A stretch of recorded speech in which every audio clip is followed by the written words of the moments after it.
considerând aceasta ca o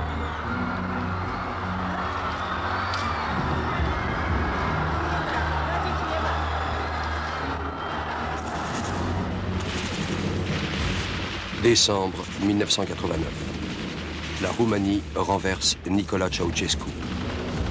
Ceausescu est l'un des nombreux dirigeants de l'Est renversés cette année-là. Mais le soulèvement ne tourne à la violence qu'en Roumanie. La haine, le désespoir d'un peuple poussé à la destruction se heurte à la police secrète du dictateur, la Securitate. Au bout de 24 heures, le peuple roumain a gagné la première bataille. Ceausescu n'aura pas le temps de se retirer dans le bunker situé sous les jardins de son palais.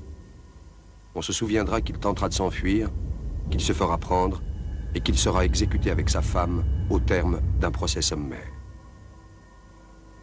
Les images que vous allez voir proviennent des archives privées de Ceausescu. Aujourd'hui, en France, elles restaient inédites.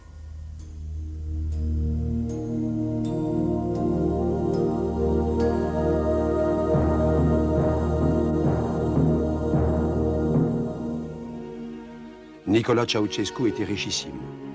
Mais là, rien d'extraordinaire. Beaucoup de dirigeants dans le monde actuel vivent encore dans le luxe et leur pays dans la pauvreté. Ce mélange éclectique d'art, d'objets somptueux mais de mauvais goût, garnissait la demeure de l'homme qui a gravi tous les échelons, de l'apprenti cordonnier qu'il était au génie des Carpates qu'il devint.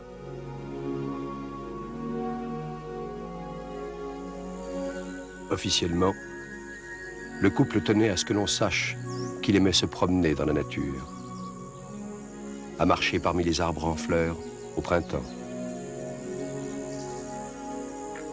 Les Ceausescu aimaient être photographiés avec leur personnel dévoué, mais qui était placé à une distance respectueuse. L'harmonie entre Nicolas et Elena était authentique. Les Ceausescu formaient un véritable tandem.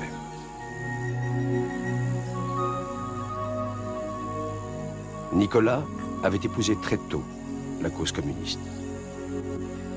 Courageux, il fut emprisonné plusieurs fois pour son comportement rebelle. Lorsque les communistes prirent le pouvoir en Roumanie, en 1946, il était déjà marié à Elena Petrescu. Elle avait en commun avec son mari des origines modestes. Ils élevèrent 3 enfants, 2 garçons et une fille. Très vite, Nicolas progressa dans la hiérarchie du Parti communiste. En 1965, il en devenait le populaire premier secrétaire. Les Roumains, qui nourrissaient une profonde antipathie pour l'Union soviétique, applaudirent sa promesse de suivre un itinéraire indépendant au sein du pacte de Varsovie. Les premiers désaccords au sein de cette famille idyllique passèrent inaperçus. Nicu, le plus jeune fils, qui avait un goût prononcé pour l'alcool et les femmes, demeura l'enfant bien-aimé. Il était le prince héritier désigné. Quant aux 2 autres enfants, ils tombèrent peu à peu en disgrâce.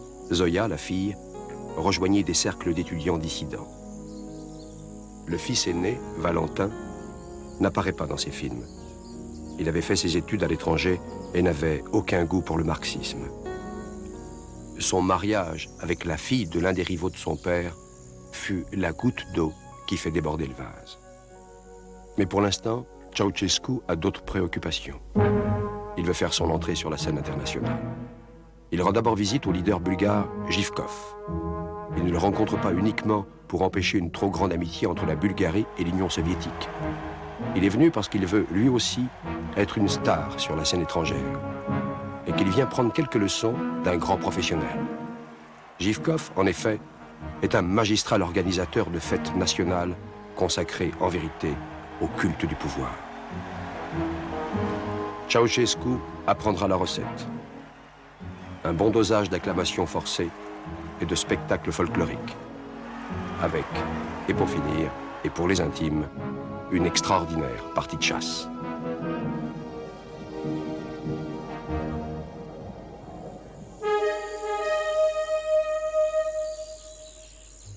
Pourtant, Ceausescu parvient à atteindre quelques objectifs politiques. Il devient l'ami de Zhivkov et espère l'empêcher de réaliser son rêve, incorporer la Bulgarie dans l'Union soviétique. Une fusion entre ces deux pays qui entourent la Roumanie risquerait de l'anéantir. Dès lors, les observateurs occidentaux lui témoignent un respect croissant pour son rôle qu'ils jugent indépendant au sein du bloc communiste. Ces archives cinématographiques montrent que la leçon a été bien apprise. Le cérémonial pour la visite de Živkov en Roumanie copie celui de Ceausescu en Bulgarie. Bien qu'il y ait une différence notable, l'invité d'honneur est cette fois relégué à un rôle de faire-valoir. Ceausescu lui-même descend du train le premier, et lorsque Živkov reçoit les acclamations du groupe d'accueil, Ceausescu le tire par la manche avec impatience. En dehors de ça, la mise en scène est quasiment identique à celle de Živkov. Folklore, acclamation et tout le reste. Mais l'élève essaiera de dépasser son maître. Ceausescu doit tout faire à une plus grande échelle. Un plus grand nombre de figurants pour les acclamations et un cortège considérablement plus long. La partie de chasse également doit avoir plus d'envergure.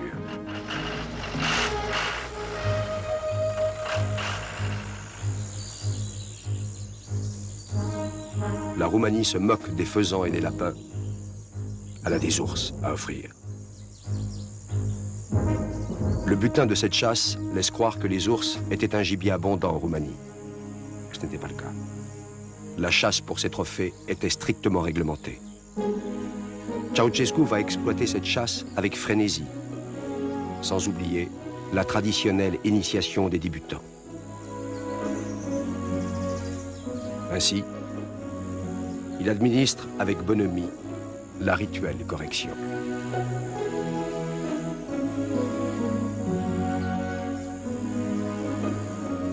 La visite de Živkov fut considérée comme un grand succès.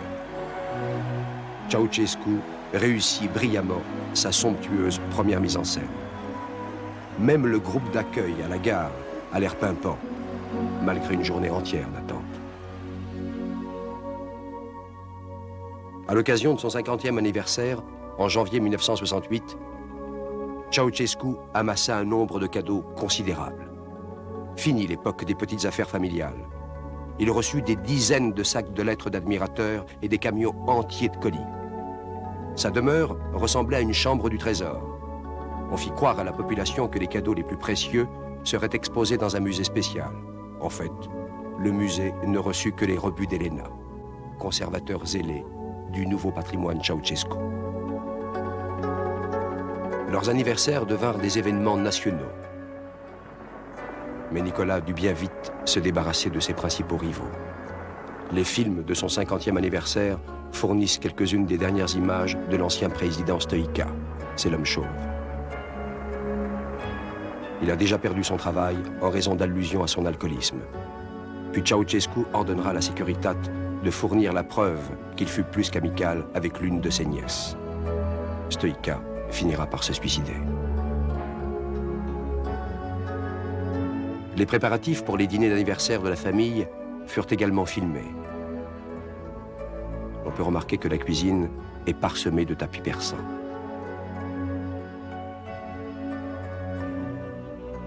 Toute la famille est réunie. La mère et le père de Nicolas sont venus de leur lointain village, situé dans le sud de la Roumanie. La mère d'Elena est également présente, ainsi que toute une ribambelle de neveux et de nièces. Parce que le grand-père Androutza était un alcoolique notoire, Elena ordonnera la fermeture de plusieurs pubs de son quartier. Elle fera de même pour 2 discothèques de Bucarest qui laissèrent son fils Nicu abuser de l'alcool. Bien qu'installée avec faste, la fête paraît véritablement conviviale.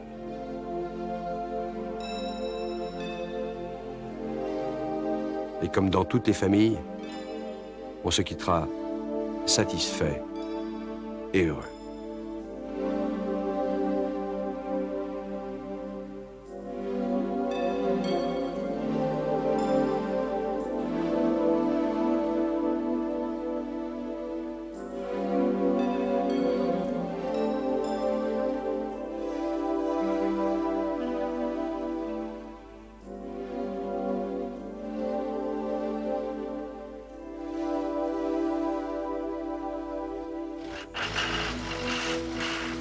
Les parties de chasse de Ceausescu, filmées en abondance, nécessitent de plus en plus de personnel et des oiseaux élevés tout spécialement.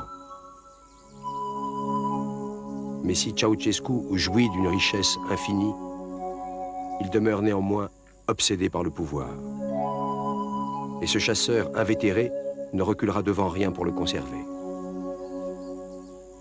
Il restructure sa police secrète autour d'un noyau de démunis dont il achète la fidélité grâce à de nombreux privilèges.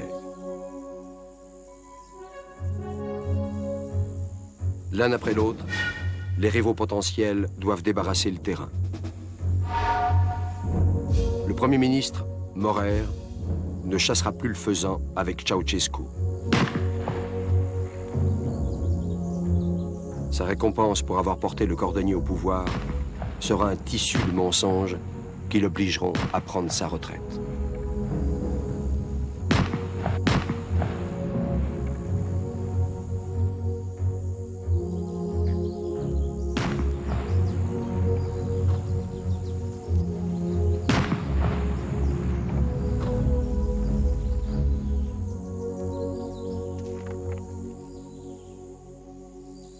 Cette villa, située à Znagov, était la retraite préférée des Ceausescu. Ils collectionnaient manoirs et pavillons. À l'apogée de leur pouvoir, ils possédaient une demi-douzaine de résidences officielles et quelques 40 résidences secondaires. Le leader roumain, qui se prenait pour un botaniste, appelait les pissenlits des pets de cochons, ce qui ne manquait jamais d'amuser Elena. Beaucoup de leurs demeures n'avaient qu'un seul gardien, à qui l'on demandait l'impossible chaque fois que le clan Ceausescu envahissait les lieux. Mais les manoirs plus vastes, comme celui de Znagov, disposaient d'un personnel complet. Ils servaient à accueillir les invités de haut rang, tels que le président Nixon, ou bien même le Premier ministre Manescu. À la table officielle, les bonnes manières n'étaient pas une priorité.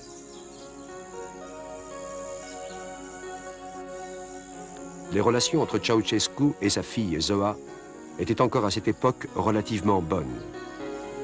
Mais devenue étudiante à Bucarest, elle découvrira la réalité de la vie quotidienne roumaine.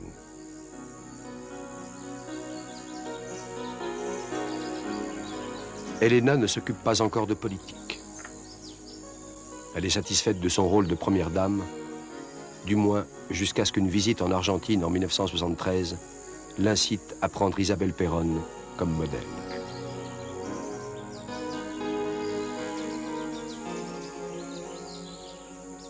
Nicolas était très attaché à Znagov, et les fermiers locaux bénéficiaient de sa confiance car il avait une peur pathologique d'être empoisonné par ses ennemis politiques. Il était toujours accompagné d'un spécialiste qui, à l'aide d'un petit labo portatif, devait tester tous ses repas.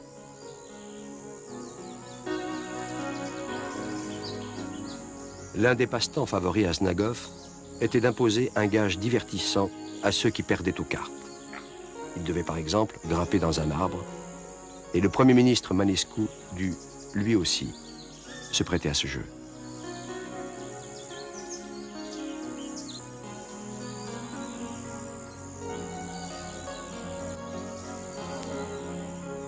La famille aimait passer l'été dans les Carpates. Outre les parents, les amis politiques y étaient réquisitionnés. Les Ceausescu paraissaient très attachés à la campagne roumaine. Ils prétendaient y trouver leurs racines. Ces bons moments de détente étaient protégés des regards indiscrets. Lorsque les Ceausescu venaient dans la région, celle-ci était entièrement bouclée. À l'intérieur de cette enclave, Ceausescu était entouré d'un aéropage de courtisans dont le rôle était de donner à tout instant la meilleure image du chef de l'État. Responsable, magnanime, digne, protecteur, savant, ses vertus étaient infinies.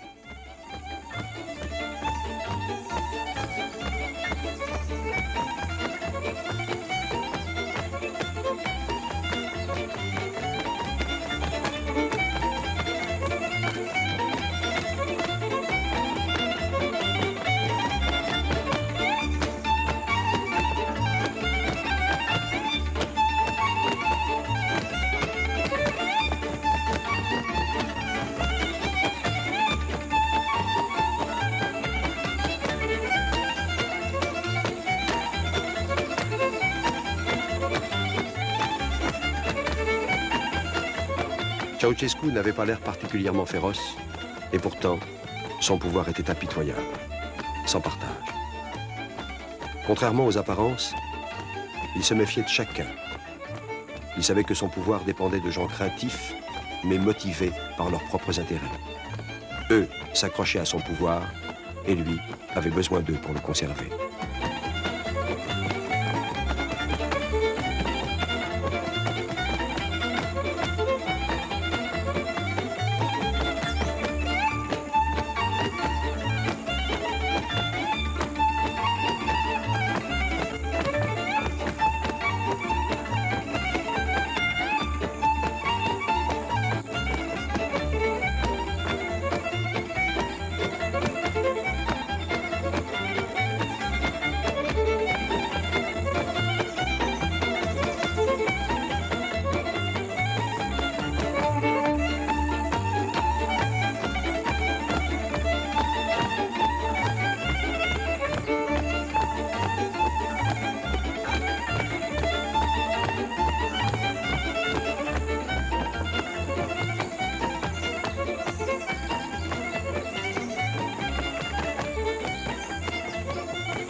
Contrairement à ce que l'on pensait à l'époque, il n'avait pas créé sa propre marque de communisme. Le travail avait été fait par son prédécesseur. Il utilisait ni plus ni moins les structures déjà existantes dans l'ensemble du monde communiste.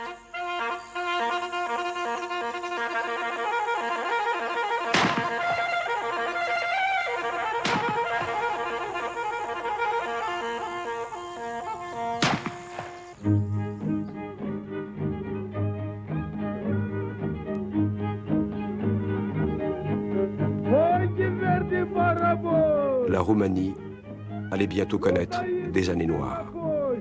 Et déjà, le pays commençait à sombrer dans le chaos.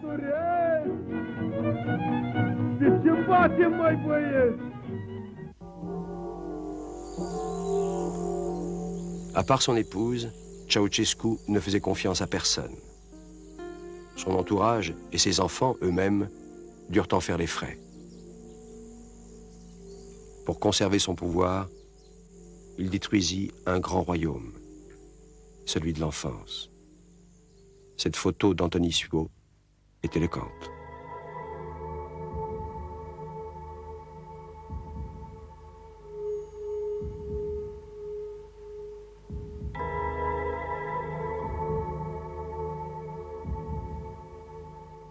À la fin des années 1960, Ceausescu commença à mettre en œuvre un vaste plan de développement industriel. Mais les conséquences furent catastrophiques. Un environnement magnifique et une agriculture riche furent en partie dévastés. Des structures sociales se disloquèrent. Nombre de paysans durent se résoudre à partir vivre dans les villes, à la recherche vaine d'un travail, d'une formation. Il y avait de moins en moins d'emplois, de plus en plus de revenus faibles et de plus en plus de bouches à nourrir. Il est vrai que pendant ce temps, le président et le clan sabraient le champagne et s'amusaient dans la neige.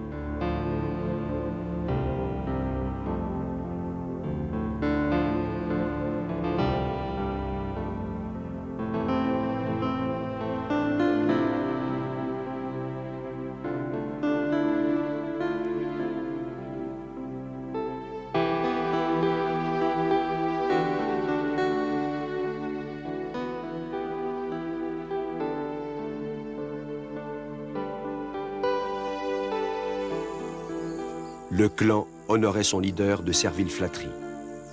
Ceausescu était le héros de tous les héros de la mère patrie. Il se considérait comme un domnitor des temps modernes, dans la lignée des aristocrates roumains qui, jadis, accomplirent de grandes actions. Il allait sans dire que le domnitor Ceausescu était le bienfaiteur suprême.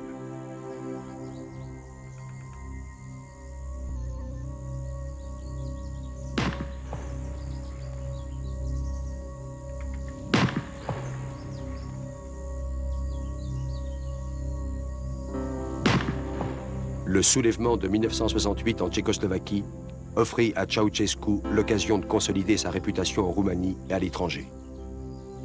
Il refusa de s'associer au pacte de Varsovie pour écraser le mouvement.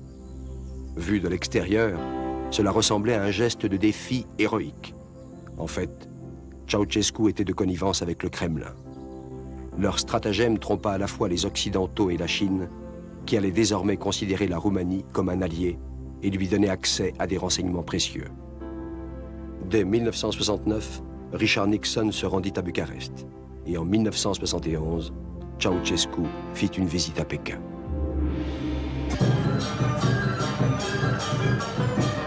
Il fut plus que sensible aux honneurs que lui accorda la Chine communiste. Il n'oubliera jamais ces démonstrations grandioses de l'adulation des masses.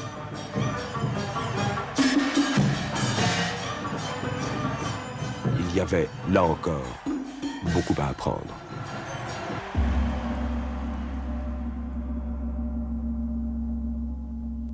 Tout était gigantesque.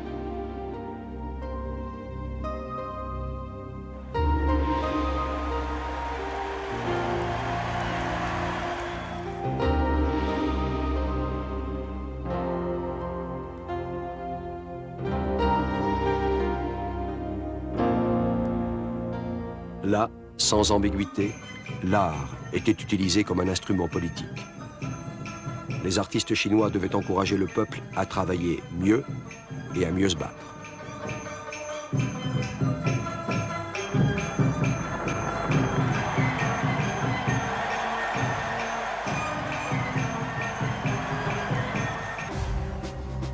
La Corée du Nord, quant à elle, était encore plus enrégimentée. Toute la population et les artistes professionnels étaient réquisitionnés pour glorifier leur leader. Ceausescu fut impressionné, subjugué. Pour l'anniversaire de l'indépendance de la Roumanie, il sut démontrer qu'il avait été à bonne école. Plus les masses, contraintes, forcées, le vénéraient, plus il paraissait s'éloigner du peuple.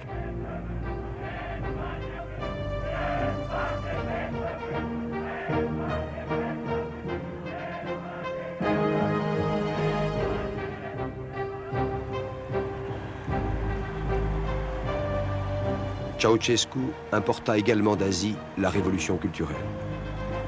L'art devait être officiel et rendre compte de sa personne, ou, à la rigueur, faire preuve de nationalisme. Il obligea la population à faire de même.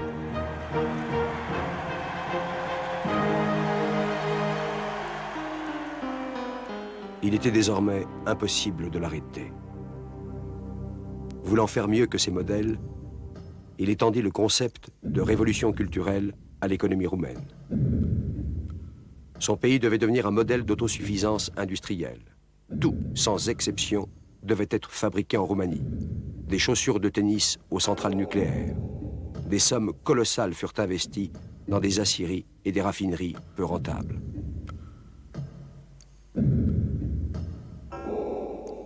On demandait au peuple d'applaudir alors que les produits de base tels que le sucre et l'huile commençaient à manquer. Les réserves d'énergie commencèrent aussi à diminuer. Et pourtant, la plupart des gouvernements occidentaux continuaient à voir en Ceausescu un véritable franc-tireur. Le corps diplomatique considérait que c'était un privilège que d'être invité à sa partie de chasse annuelle. Mais la guerre froide avait sans doute troublé les esprits. Ceausescu et le Kremlin étaient assez satisfaits. Ils pouvaient continuer à jouer aux charades. Ceausescu conserva son rôle symbolique de frondeur face à la domination soviétique sur l'Europe de l'Est. Il ne cessa jamais de répéter qu'il n'avait pas sali ses bottes lorsque les soviétiques avaient posé les leurs sur le sol de la Tchécoslovaquie. De plus, il était le seul à continuer de refuser l'accès de son territoire à l'armée soviétique. Les Occidentaux le récompensaient en lui fournissant régulièrement des renseignements que Ceausescu transmettait tout aussi régulièrement à Moscou.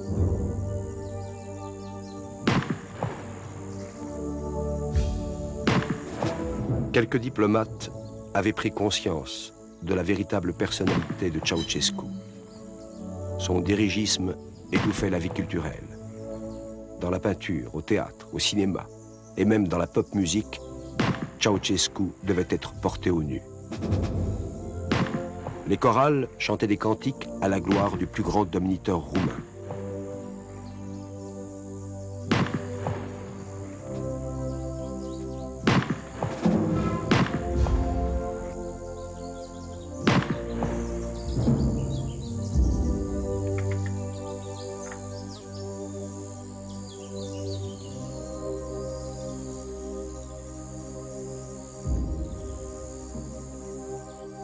L'admiration affectée par le clan de Ceausescu au génie des Carpates devait surprendre les observateurs étrangers.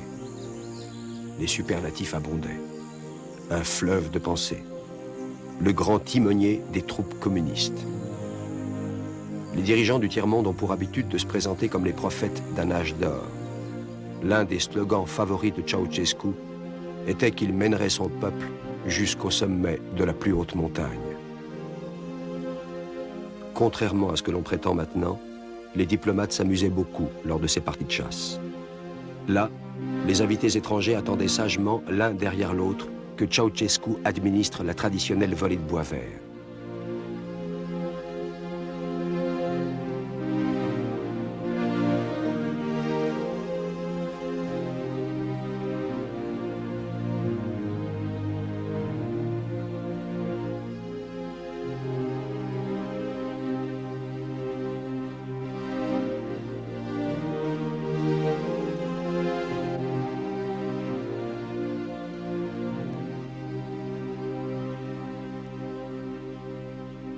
Au fil des ans, Elena prenait un rôle de plus en plus important.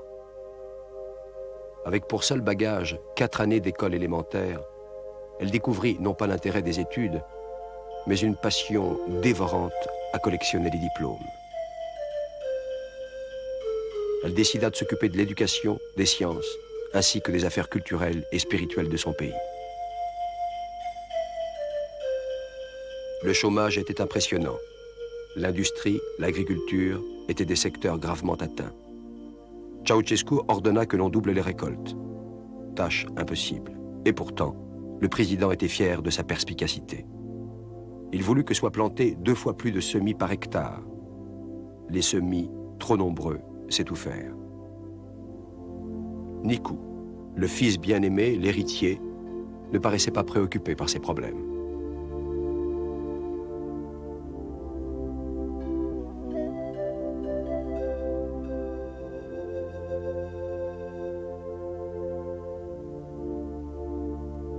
Les privilèges des Ceausescu devenaient exorbitants.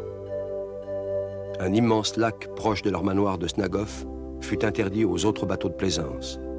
Hôtels et équipements des environs étaient exclusivement réservés à la Securitate et aux échelons supérieurs du parti. Les villages avoisinants furent rasés. Tout devait céder devant le bon plaisir du prince.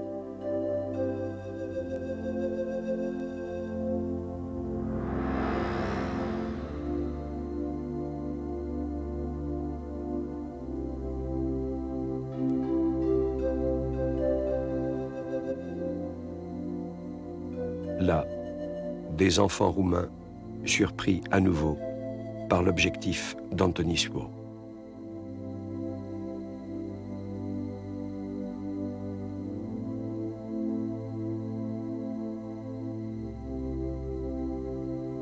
Les Ceausescu étaient accueillis avec faste dans le monde entier.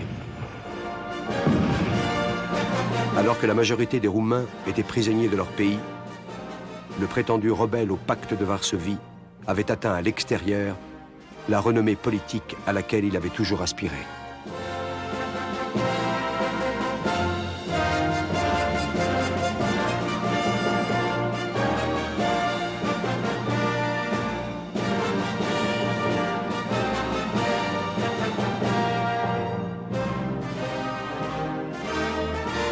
Elena avait également la tête dans les étoiles. Elle se proclama fille la plus respectée et la plus adorée du peuple roumain. Les maires, les ministres, les présidents, les reines du monde entier les accueillaient.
Ceausescu portait un regard particulièrement attentif aux industries étrangères.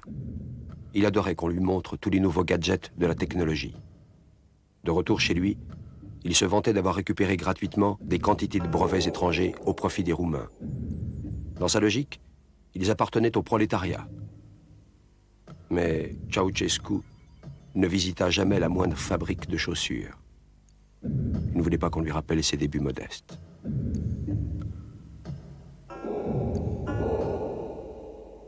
Son modèle restait la Corée du Nord. Et si le président Kim Il-sung avait un yacht, il en avait une réplique aussitôt. Et si possible, plus spacieuse.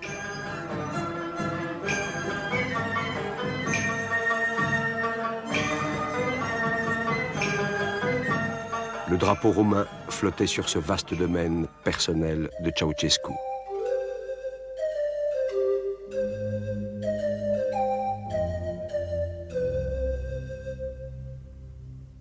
L'ambition d'Elena l'avait portée jusqu'au poste de Premier ministre adjoint. Mais elle n'avait guère de respect pour ces sujets qui, selon elle, ne méritaient pas un bienfaiteur de la qualité de son mari. Pour élever la Roumanie à un meilleur niveau, Ceausescu avait besoin du double de population. Son objectif était de la faire passer de 20 à 35 millions. La suppression des avortements et une loi obligeant chaque famille à élever 5 enfants devait hisser la Roumanie au rang de grande nation.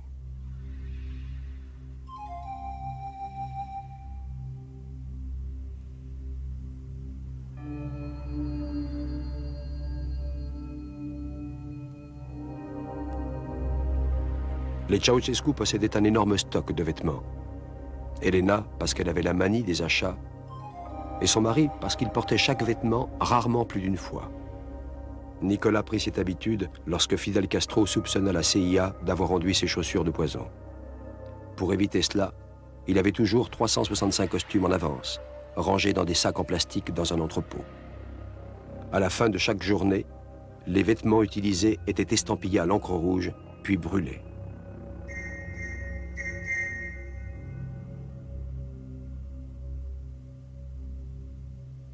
Ceausescu avait largement plus de vestes et de pantalons que d'amis et de collaborateurs dignes de confiance.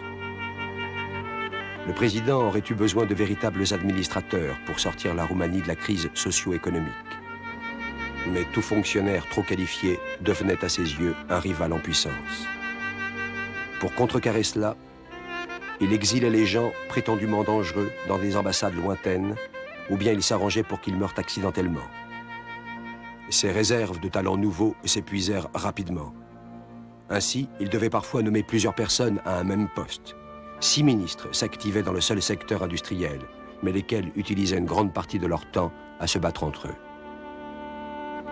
La porte était ouverte au népotisme. Les puissants plaçaient leurs fils et leurs neveux.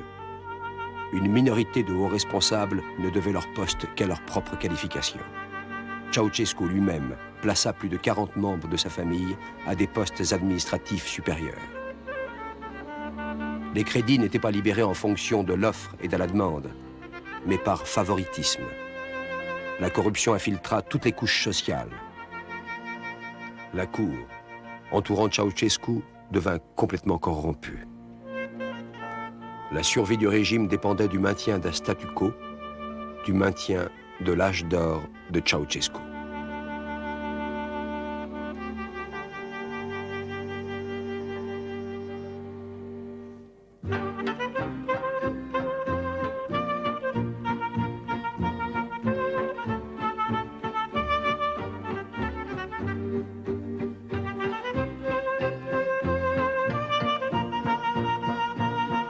Nicolas et Elena Ceausescu furent inséparables jusqu'à la fin.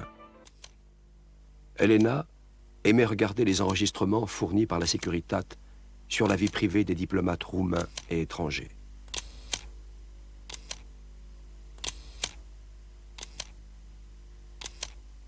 Les héros de la vidéothèque de Ceausescu étaient différents. Il aimait le détective Kojak. Il collectionnait aussi les archives historiques. L'on a retrouvé le discours d'Hitler prononcé lors de l'ouverture des Jeux Olympiques de Berlin en 1936, que, paraît-il, il appréciait particulièrement. À l'égal d'Hitler, Ceausescu faisait du troc. Il échangeait des gens contre de l'argent. La rançon exigée pour permettre à nombre de personnes d'émigrer était considérable. Mais Israël et l'Allemagne payèrent de bon gré.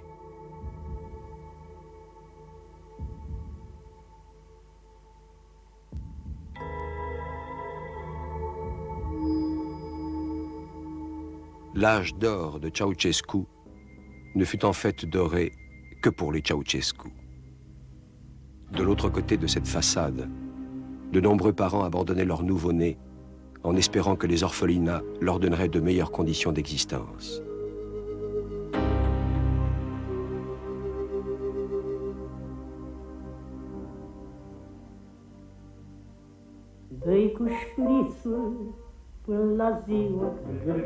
Les Ceausescu ne s'intéressaient guère à leurs enfants, Valentin et Zoia. Să-ți ajungă până în suflet și să-i stingă focul lui. Să nu mai știi de supărare. Quant à Nicu, le prince héritier, il fut promu ministre de la jeunesse. Il brigua également un poste au comité politique exécutif et il tenait une place de plus en plus grande dans l'Olympe du pouvoir.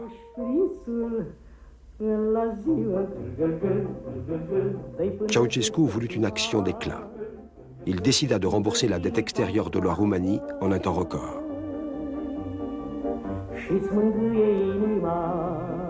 Il ordonna le remboursement immédiat de 15 milliards de dollars, ce qui impliquait l'exportation de produits réservés à la consommation intérieure.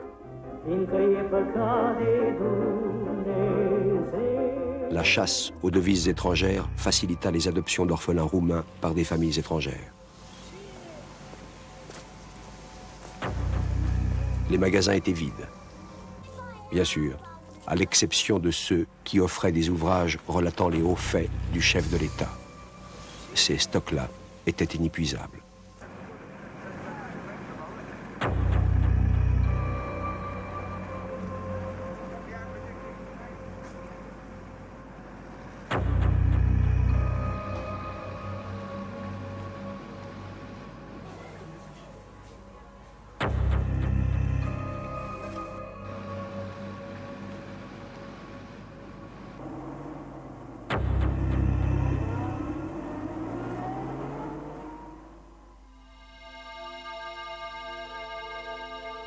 Les Ceausescu célébraient la nouvelle année.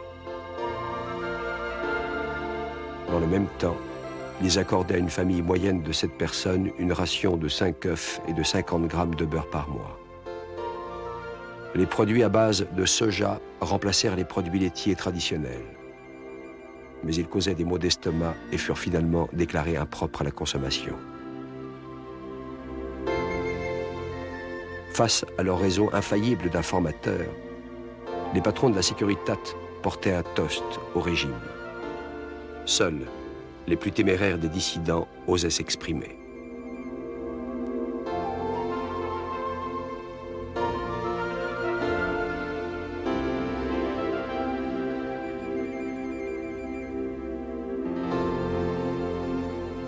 Au début des années 1980, les médias étrangers prirent enfin conscience de la réalité et de la crise roumaine.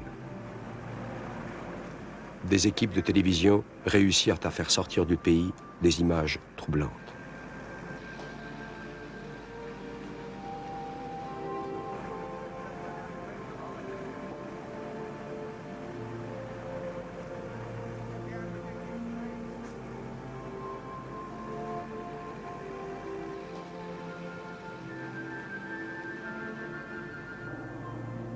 Mais, au palais, malgré tout, la fête s'éternisait.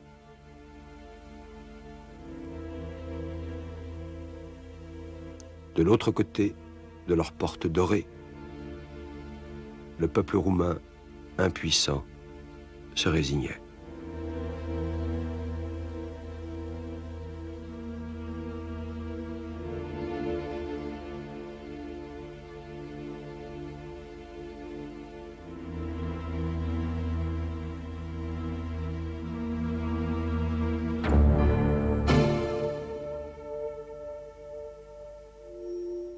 Les rapports de Zoya avec ses parents s'étaient détériorés. Pendant ses études de mathématiques, elle avait observé les problèmes auxquels étaient confrontés les gens ordinaires. Les interminables files d'attente devant les magasins d'alimentation, à l'hôpital, où l'on trouvait 2 ou 3 patients par lit. Et lorsque Zoya apprit que des étudiants contestataires avaient été arrêtés par la Securitat, elle renia son nom de famille et demanda à ce qu'on l'appelle simplement Mademoiselle Zoya. Elle devint ainsi à son tour une rebelle. Sa mère tenta de lui trouver un fiancé convenable afin de la ramener dans le droit chemin, mais rien n'y fit. Alors, la Securitat fut chargée de la surveiller.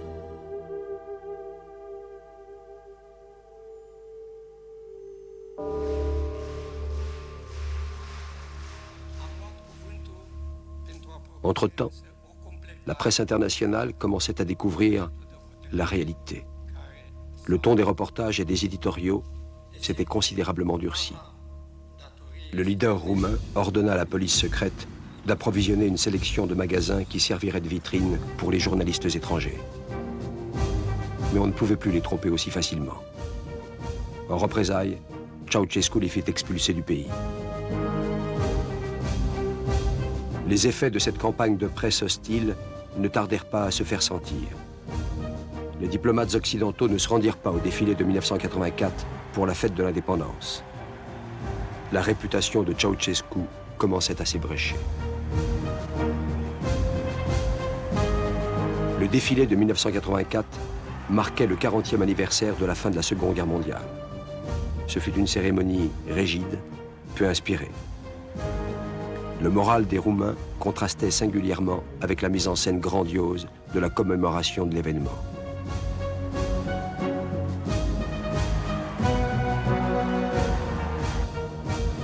Ceausescu savait admirablement combiner les préjugés raciaux et la peur d'une agression étrangère. À le croire, lui seul pouvait maintenir l'équilibre entre les Roumains et les Hongrois, entre les minorités allemandes et juives. Lui seul pouvait repousser les soviétiques. Enfin, seul, Nicolae Ceausescu pouvait sauvegarder l'avenir de la Roumanie. Au début, la Roumanie le croyait. Par la suite, la Securitat, à sa façon, sut entretenir cette psychose.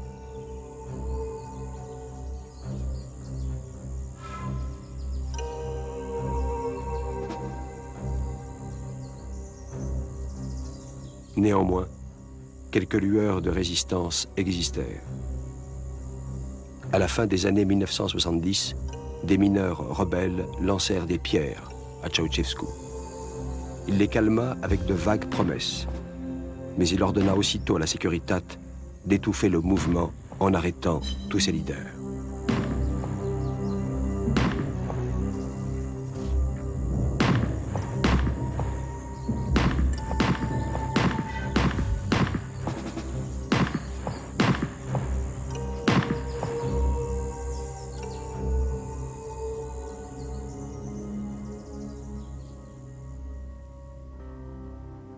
Lorsque Mikhaïl Gorbatchev prit le pouvoir, il convoqua Ceausescu au Kremlin. Pour maintenir dans de bonnes conditions le pacte de Varsovie, il ne voulait pas d'une bombe à retardement roumaine. Livide et humilié, Ceausescu se vanta plus tard d'avoir rétorqué à Gorbatchev qu'il devait d'abord balayer devant sa porte. Puis, le héros des Carpates poursuivit son itinéraire imprévisible. Dans le cadre de son plan, il fit raser des villages entiers pour en faire des terres cultivables. Les paysans étaient relogés dans des immeubles sans attrait.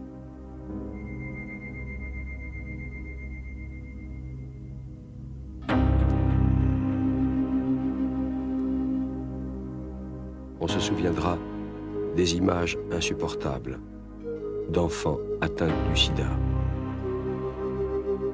Sa fille, Zoya, puis son fils aîné, Valentin, tentèrent de lui parler, de lui expliquer les graves problèmes de la santé publique, mais ils furent éconduits. Valentin, d'ailleurs, figure à peine dans les archives de Ceausescu. La résidence de ses parents ne lui était ouverte que lorsque son père était absent.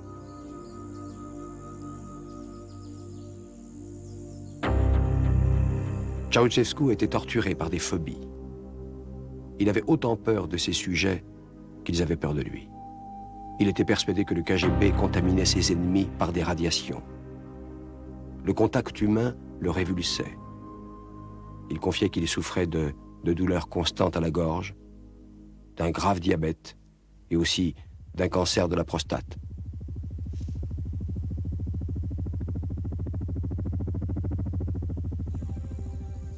Ce fleuve de pensée aima toujours tirer sur des animaux grands et féroces.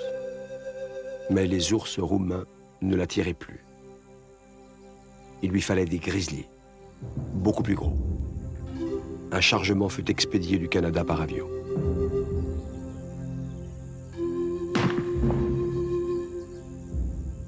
Tous les trophées de chasse revenaient à Ceausescu et à lui seul.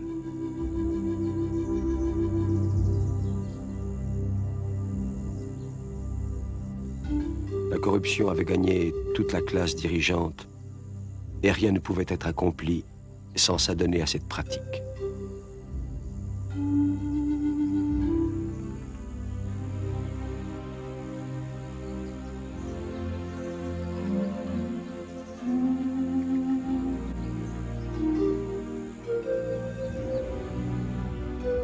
La seule grande troupe communiste que Ceausescu conduisit jusqu'au haut sommet fut son propre clan. Puis il continua à tuer des animaux rares, protégés. Depuis les téléphériques, il tirait sur les chamois. Tous ces animaux devenaient des démons qu'il lui fallait abattre.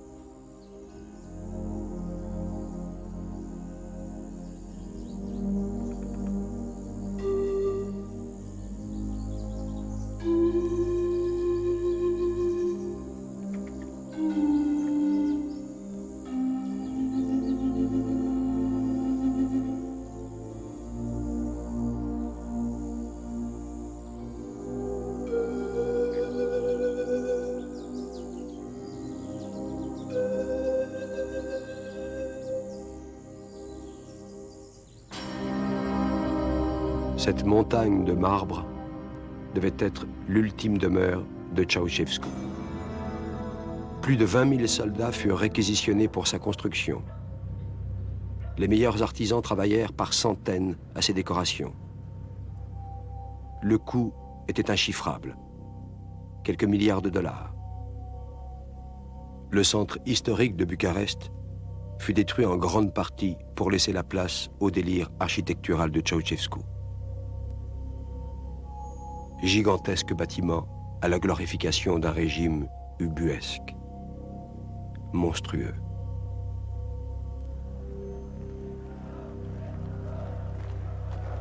Décembre 1989, fin de l'histoire du héros de tous les héros de la mère patrie roumaine.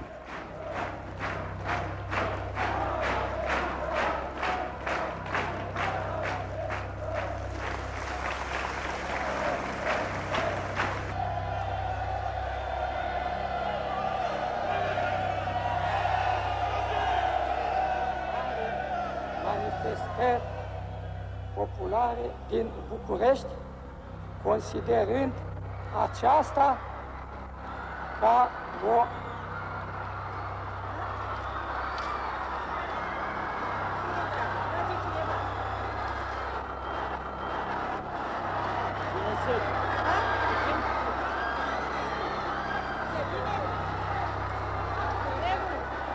ce? Nu mă, hă! Alo! Alo! Alo! Alo! Alo! Alo! Alo! Alo! Alo! Alo! Alo! Alo! Alo! Alo! Liniște! Stai! Alo! Tovarăș! Tovarăș! Așezați-vă liniștiți! Tofares!